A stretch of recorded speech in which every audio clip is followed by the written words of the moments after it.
Doom. The Dark Ages launches on PS5 May 15th. ID Software reveals new gameplay details. Doom. The Dark Ages, the upcoming prequel to ID Software's 2016 revival of the classic FPS franchise, is now available for pre-order and is set to launch on May 15th on Steam, the Microsoft Store, Game Pass, Xbox Series consoles, and PlayStation 5. Customers who pre-purchase the Premium Edition can begin playing on May 12th. What's the new combat loop in Dark Ages, and how's it different from Eternal or Doom 2016? High level, you could say it's a blend of the two, but with a new, medieval toolkit. We're looking to create an experience that has the depth of Eternal's loop with the simplicity of Doom 2016's control scheme. As a player, you performed a lot of cool actions in Eternal, and each action/attack had its own input. In Dark Ages, we have a brand new set of cool medieval actions to perform, but this time, with fewer buttons to press.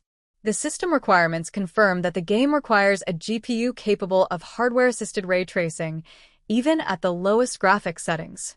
Other examples of this trend include Star Wars Outlaws, Indiana Jones and the Great Circle, and the upcoming Assassin's Creed Shadows.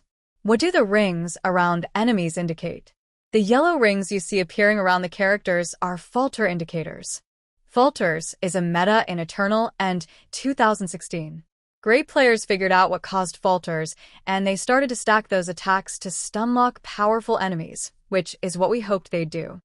It's important that we clearly identify the moment an enemy falters in Dark Ages so more players can begin to explore what causes it and how they can use it to their advantage. You don't have to rely on falters to be successful, but on higher difficulties it can give you an extra advantage, and if you choose to play on Ultra Nightmare you'll need every advantage you can get. ID showcased new weapons and other features from Doom, the Dark Ages. The chainsaw appears to have been replaced with a mace, flail, electrified gauntlet, and a throwable shield. New guns include a rail spike launcher, skull chipper, and a double-barreled plasma cannon. Additionally, the new entry boasts the largest and most densely populated levels in the franchise's history. Doom. The Dark Ages also gives players more granular control over the difficulty settings than prior titles.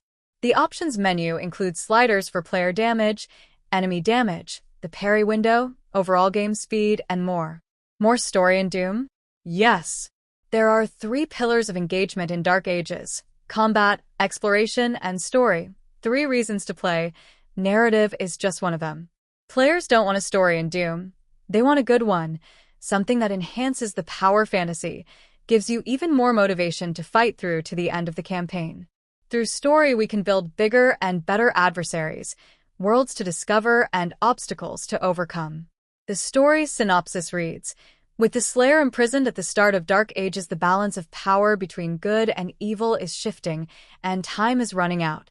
Our hero is a feared outsider among an imperiled people, his strength controlled by the gods they serve, in a world under siege by an ancient evil.